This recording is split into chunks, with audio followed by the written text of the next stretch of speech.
Hello दोस्तों, कैसे हैं आप लोग। आज जो है हम आशा करते हैं आप लोग बेहतर होंगे, स्वस्थ होंगे, खुश होंगे। तो आज का जो क्लास है जिसमें हम डाइजेस्टिव सिस्टम के सबसे लास्ट टॉपिक को जो है स्टार्ट करने वाले हैं। आज की जो टॉपिक है इसके बाद डाइजेस्टिव सिस्टम जो है वो पूरी तरह से एंड हो जाएगी, डाइजेस्टिव सिस्टम खत्म हो जाएगा। इसमें कोई भी पॉइंट जो है आप लोगों के लिए बचा नहीं रहेगा। और इसके अगले क्लास में जो है हम रेस्पिरेशन पढ़ेंगे, जो श्वसन क्रिया है हम उसके बारे में पढ़ेंगे। तो डाइजेस्टिव सिस्टम का जो लास्ट क्लास है उसमें जो है हम लोग लार्ज इंटेस्टाइन के बारे में पढ़ने वाले हैं, क्योंकि डाइजेस्टिव सिस्टम में बाकी जो पार्ट्स हैं वो हम लोगों ने ऑलरेडी पढ़ रखा था। जैसे ये ओइसोफेगस हो गया, तो हम लोगों ने ओइसोफेगस देखा। इससे पहले हम वैकल कैविटी देखे और इसके अंदर के जो भी ग्लैंड्स हैं, जो भी एंजाइम रिलीज होते हैं, वो सब हम लोगों ने ऑलरेडी डन कर दिया। ओइसोफेगस जिसे हम ग्रास नली कहते हैं या आहार नाल भी कहते हैं इसे, तो ये दोनों भी जो है, ये जो है इसे भी हम लोगों ने करा। उसके बाद ये स्टमक जो है, स्टमक यानी कि आमाशय जिसको बोलते हैं, इसको भी हम लोगों ने कवर किया।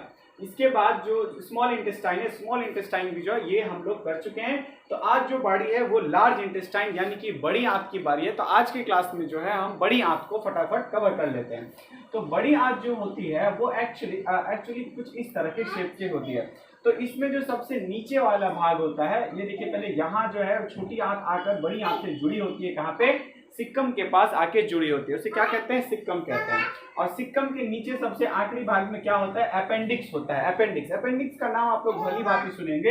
ये अपेंडिक्स मनुष्य में अवशोषी अंग होता है। अवशोषी कहने का मतलब है इसका कोई यूज नहीं होता है, इसका कोई इस्तेमाल नहीं होता है। अपेंडिक्स का, अपेंडिक्स जो होता है ये हमारे शरीर में कोई भी क्रिया नहीं करता है। अपेंडिक्स जो होता है ये जानवरों के लिए बहुत मुख्य अंग है। अब आप पूछेंगे कि आखिर जब हमारे शरीर में इसका यूज नहीं है तो ये करता क्या है? तो हमारे शरीर में जो ये अपेंडिक्स वाला पार्ट है ये एक्चुअली में सेलुलोज पचाने के लिए होता है। सेलुलोज क्या होता है? जो कवक होते हैं, जो पेड़ पौधे के छिलके होते हैं, या फिर हम लोग जो फल खाते हैं जैसे सेब, अमरूद, ये सब जो खाते हैं, उसके जो फल के छिलके होते हैं उसको पचाने का काम यही अपेंडिक्स करता है। अगर मान लिए कि हमारे शरीर में कुछ हम ऐसा खा लिए जो पचाने के लायक नहीं, जैसे कि अगर मान लिया हम घास भूसा खाना शुरू कर दिए, हम पेड़ का छाल खाना शुरू कर दिए, पेड़ का पत्ता खाना शुरू कर दिए, उसका डाली खाना शुरू कर दिए, तो क्या होगा? ये अपेंडिक्स में ना हमें प्रॉब्लम होना शुरू हो जाए, क्योंकि हमारा अपेंडिक्स काम करना कब का छोड़ चुका है, वो काम करता ही नहीं है। थोड़ा मोड़ा जो है ये बाकी छिलका को पचाने का काम करता है, जो फल हम लोग लेते हैं।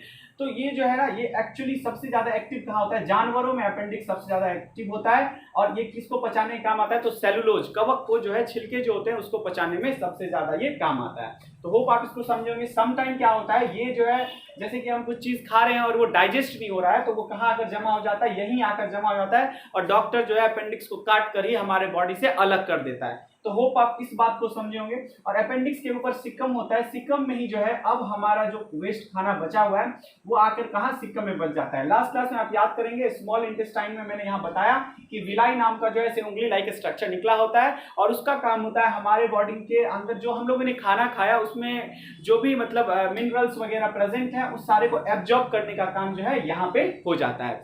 तो इसके बाद ये पहुंच जाता है बड़ी आंत में, और बड़ी आंत के सबसे कौन से वाले पार्ट में पहुंचता है? तो सिक्कम वाले पार्ट में पहुंचता है। इसके अलावा, सिक्कम में पहुंचने के अलावा यहाँ अपेंडिक्स इसके जस्ट नीचे होता है, ये मैंने आपको बता दिया।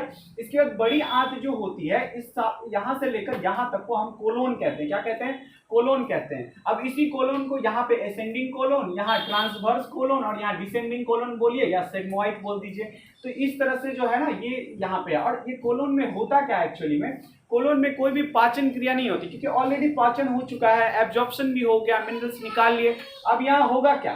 तो यहाँ पे क्या होता है? एब्जॉर्प्शन ऑफ वाटर होता है। ये क्वेश्चन डायरेक्टली आपसे पूछेगा कि पानी का अवशोषण कहाँ होता है। तो आप याद रखेंगे कि बड़ी आंत यानी कि लार्ज इंटेस्टाइन जो है उसी में जो है खाना का पानी जो है उसको पचने का क्रिया होता है। इतने ड्यूरेशन में पानी कहीं भी एब्जॉर्ब नहीं हुआ, पानी कहीं भी नहीं पचा।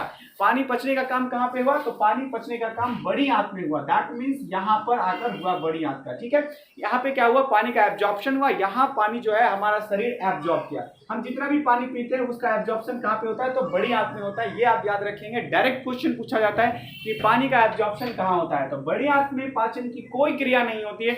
बड़ी आंत सिर्फ क्या करता है? पानी को एब्जॉर्ब करता है। एब्जॉर्प्शन ऑफ वाटर का जो प्रोसेस है वो इस बड़ी आंत में देखने को मिलता है। और बड़ी आंत का जो कोलोन है इसे हम क्या कहते हैं? कोलोन कहते हैं। कहते हैं। तो कोलोन के 3 पार्ट होते हैं, आप याद रखेंगे।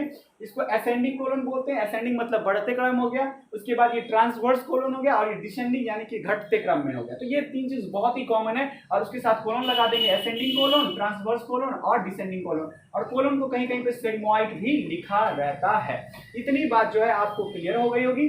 अब इसके बाद जो हमारा वो वेस्ट होता है, जो खाना का वेस्ट होता है, जो हम लोगों ने खाया था, अब वो किस में बदल जाता है। लास्ट क्लास में मैंने आपको बहुत ही अच्छी तरीके से बताया कि जो हम लोग खाते हैं उसमें एब्जॉर्प्शन होने के बाद वो किस में बदल जाता है।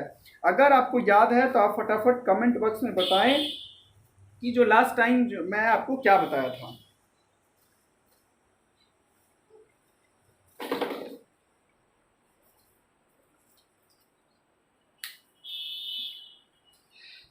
चलिए आगे देखते हैं। अब आप अगर आपको याद आ रहा हो तो आप जल्दी से फटाफट कमेंट कर देंगे। अब इसमें 2 प्रोसेस और होता है। पानी एब्जॉर्प्शन के बाद 2 बहुमुख्य प्रोसेस इसमें होता है, जिसमें से सबसे पहले जो हमारे यहाँ लीवर प्रेजेंट था, लीवर ये यहाँ पे गोल ब्लैडर में जो ये गाल को जमा करता है, उसके अलावा ये इसकी वजह से ये किससे मिला होता है, ये स्मॉल इंटेस्टाइन से मिला होता है। और ये जो है लीवर, ये बड़ी आंत से भी यानी कि लार्ज इंटेस्टाइन से भी मिला होता है। और यहाँ ये क्या करता है, यहाँ एक बिलिरुबिन नाम की केमिकल को रिलीज करता है। किसको रिलीज करता है, बिलिरुबिन नाम के केमिकल को रिलीज करता है। और बिलिरुबिन का काम क्या होता है, ये जो है हमारा जो वेस्ट होता है, यानी कि जब हम खाना खा लेते हैं तो यहाँ आकर जो है वो मल बन जाता है। मल जिसका हम त्याग करते हैं, जिसको हम अपने लोकल लैंग्वेज में लैट्रिन वगैरह बोलते हैं, वो बनकर तैयार हो जाता है। यहां पर आने के बाद क्या होता है, बड़ी आंत के कोलोन में आने के बाद क्या होता है, पानी उसमें से एब्जॉर्ब हो जाने के बाद उसमें लीवर के द्वारा बिलिरुबिन मिलाया जाता है। और बिलिरुबिन के वजह से ही हमारा मल का कलर कैसा हो जाता है, पीला हो जाता है, पीला। ये कलर जो है पीला किसकी वजह से होता है, तो लीवर बिलिरुबिन नाम का केमिकल रिलीज करता है। और ये यहाँ पे रिलीज करने के बाद क्या होता है, जो भी हमारा वेस्ट मल बचता है वो क्या हो जाता है, पीले कलर का हो जाता है। और इसके बाद जब मल थोड़ा आगे बढ़ता है तो इसी कोलोन में म्यूकस रखा जाता है। म्यूकस रिलीज होता है। अब ये म्यूकस क्या करता है, तो म्यूकस का काम होता है कि जो मेरा मल है उसको थोड़ा सा गीला बना देना। गीला बना देने की वजह से क्या होता है कि हम जो है बाथरूम जो करने जाते हैं, अपने मल का त्याग करने जाते हैं, तो बहुत ही आसानी से मल को त्याग कर पाते हैं। उस वहीं पे अगर हम थोड़ा सा कंपेयर डॉग से करेंगे, कुत्ता से करेंगे, तो आप उसके जो शरीर में ना म्यूकस नाम का कोई चीज ही नहीं होता है। इसीलिए आप कभी कभी देखे होंगे कि जब कुत्ता जो है अपने मल का त्याग कर रहा होता है तो उसको बहुत कठिनाई का जो है ना ये सामना करना पड़ता है। वो काफी मतलब कठिनाई से जो है मल त्याग कर पाता है। क्यों, उसके शरीर में ना म्यूकस नाम की कोई चीज होती ही नहीं है। होता भी होगा तो एकदम लेस होता है, बहुत कम होता है, जिसकी वजह से ना उसको मल त्याग करने में काफी दिक्कतें आती है। तो बचपन में क्या होता है ना कि म्यूकस उतना ज्यादा एक्टिव नहीं होता है, इसीलिए आप छोटे बच्चे को देखे होंगे कि वो मल त्याग करने में उसको भी बहुत ज्यादा कठिनाई आती है। तो हम लोग क्या कहते हैं कि पानी पियो, पानी पियो, ताकि क्या हो, उसको पानी पीने से क्या होता है, बड़ी आंत में वाटर एब्जॉर्प्शन कैपेसिटी बढ़ती है और म्यूकस ज्यादा से ज्यादा रिलीज होता है, ताकि क्या हो, बच्चों को भी जो है नॉर्मली जो है मल त्याग वो कर सके। तो इतनी बात को आप समझोगे। मैं एक बार फिर से आपको बताता हूँ कि कोलोन में क्या क्या होता है। सबसे पहले कोलोन में ये यहाँ पे आती है जो वेस्ट होती है, जो ये खाना में एब्जॉर्प्शन होने के बाद जो वेस्ट बचता है, मल बचता है, वो सिक्कम में आती है।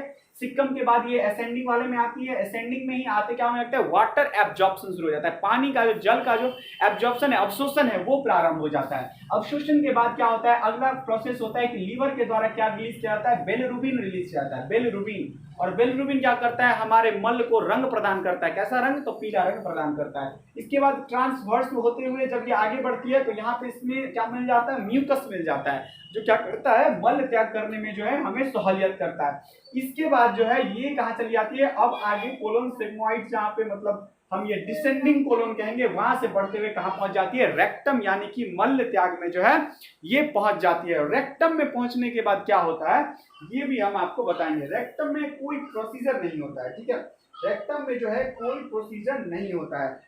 और दूसरी बात आप याद रखेंगे, ये कोलोन को कभी कभी सिग्मोइड बोल देता है, और कभी कभी यहाँ जो छोटा छोटा पार्ट जो इस तरह से है, मतलब यहाँ पे तो आपको पूरा मतलब ऐसे सर्कुलर टाइप दिख रहा होगा, लेकिन यहाँ पे जो छोटा हो जाता है, इसको भी इसी को सेगमॉइड बोल देते हैं कभी, ठीक है, कोलोन सेगमॉइड बोल देते हैं। ये दोनों एक ही साथ है, आप इसको अलग अलग नहीं पढ़िएगा, ये कोलोन सेगमॉइड एक साथ है, ठीक है, कोलोन सेगमॉइड उसको बोल देते हैं। तो इतनी बात आपको क्लियर हो गई कि इसमें अब आपको कोई दिक्कत नहीं होगा। और दूसरी बात आप एक याद रखेंगे कि जब जैसे कि मैंने आपको अभी बताया कि लार्ज इंटेस्टाइन जो होता है, बड़ी आंत जो होती है, बड़ी आंत में क्या होता है, वाटर एब्जॉर्प्शन होता है। और वाटर एब्जॉर्प्शन अगर बंद हो जाएगा तो क्या होगा? आपने कभी सोचा कि वाटर एब्जॉर्प्शन बंद होता है तो क्या हो जाता है? तो जब हमारा बड़ी आंत यानी कि लार्ज इंटेस्टाइन फंक्शन नहीं करता है तो वो क्या करेगा, क्या कर देगा कि वो पानी का एब्जॉर्प्शन बंद करेगा। और पानी का एब्जॉर्प्शन जैसे ही बंद करेगा, आदमी को लूज मोशन जैसी बीमारियां जो है देखने को मिलेगी। लूज मोशन बोलने से क्या तात्पर्य है कि उसको जो है, जिसको हम अपने लोकल लैंग्वेज में कहते हैं कि पेट खराब हो जाता है। पेट खराब होने का मतलब है वो कंटिन्यूअस जो है मल त्याग करता रह जाता है। मतलब पानी पीने जाएगा तो पानी भी मल त्याग से निकल जा रहा है, जूस पिएगा वो भी निकल जा रहा है, कुछ खा रहे हैं वो भी निकल जा रहा है। क्या होता है एक्चुअली में? तो हमारा लार्ज इंटेस्टाइन जो है ना, पानी को एब्जॉर्ब करना ही बंद कर देता है। समझ में आ रहा है? तो लूज मोशन जैसा हमें परेशानी जो है झेलना पड़ता है। तो इतनी बात आप समझ गए होंगे। चलिए, इसके साथ जो है हमारा ये वाला टॉपिक खत्म होता है। तो हम लोगों ने क्या क्या पढ़ा? तो हम लोगों ने बैकल कैविटी पढ़ा, ओइसोफेगस पढ़ा, यहाँ से स्टमक पढ़ लिया, स्टमक के तीनों पार्ट्स को पढ़ा। उसके बाद हम लोगों ने स्मॉल इंटेस्टाइन के तीनों पार्ट को पढ़ा। इसके बाद लार्ज इंटेस्टाइन में तीनों चारों पार्ट्स को पढ़ा हम लोगों ने। रेक्टम, अब ये क्या होता है ना, चलिए मैं आपको ये भी बता देता हूँ। यहाँ जो मल है अब ये रेक्टम में आकर जमा हो जाता है और हमारे अंतिम में क्या होता है, गुदा द्वार होता है। क्या होता है? ये गुदा द्वार होता है। ठीक है, गुदा द्वार के थ्रू जो है हम लोग मल का जो है त्याग कर देते हैं, वो शरीर से बाहर चला जाता है। और बात यहाँ पे एक बात बहुत इंपॉर्टेंट है, अगर हम मल त्याग अगर डेली बेसिस पर और समय पर नहीं करते हैं तो हमें बहुत ही बड़ी परेशानी झेलनी पड़ सकती है।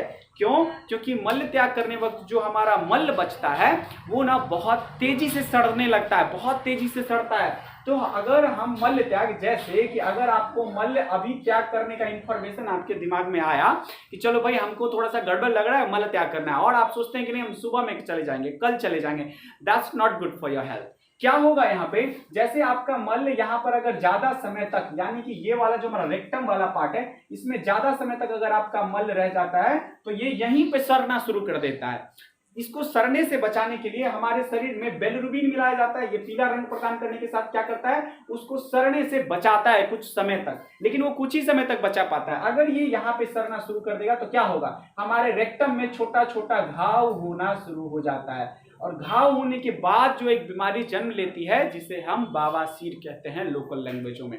तो डॉक्टर, ये अगर आपको इस तरह की बीमारी हुई ना तो आप डिफेंस के किसी नौकरी में नहीं जा सकते, आपको मतलब बहुत ही ज्यादा परेशानी होता है। तो ये किस वजह से होता है आज आप इसको बेहतर तरीके से समझिएंगे। इसमें जो कीड़ा, इसमें जो सड़ाने के लिए जो कीड़ा उत्पन्न हो जाता है, इसके सड़ने की वजह से जो कीड़ा उत्पन्न हो जाता है वो हमारे इस चमड़े में जा जाके ऐसे घुस जाता है। तो सम टाइम जो लोकल डॉक्टर होते हैं वो कुछ दवाई दे देते हैं जिसकी वजह से इस चमड़े के ऊपर वाला घाव तो ठीक हो जाता है, लेकिन जो बैक्टीरिया इसके अंदर घुस गया था, जो कीड़ा इसके अंदर घुस गया था, वो पूरी तरह से ठीक नहीं होता है। जिसकी वजह से क्या होता है, आदमी 2-4 महीने ठीक हो जाएगा, फिर 2-4 महीने के बाद जो है यहाँ से ब्लड का सिक्रीशन होने लगता है। क्या होता है आपको पता होगा कि बवासीर में क्या होता है, ब्लड का सिक्रीशन होने लगता है गुदा द्वार से। क्यों होता है ये भी आप बेहतर तरीके से जान गए अब, क्यों यहाँ पे बैक्टीरिया क्या करती है, इस चमड़े को ही खाना शुरू कर देती है। उसके बाद जैसे ही यहाँ से आप मल को त्याग कर देते हैं, उसके पास कुछ नहीं है, वो चमड़े को ही काटना शुरू कर देती है। और जब भी आप मल त्याग करने जाएंगे तो उस वहां पे छोटे छोटे घाव से क्या होता है, वो मल रगड़ के घिसड़ के बाहर निकलती है। तो यहाँ पे क्या हो जाता है, ब्लड वगैरह का सिक्रीशन होने लगता है और आपको बेवजह जो है यहाँ से ब्लड का सिक्रीशन देखने को मिलता है, ब्लड वहां से निकलता दिखता है गुदा द्वार से।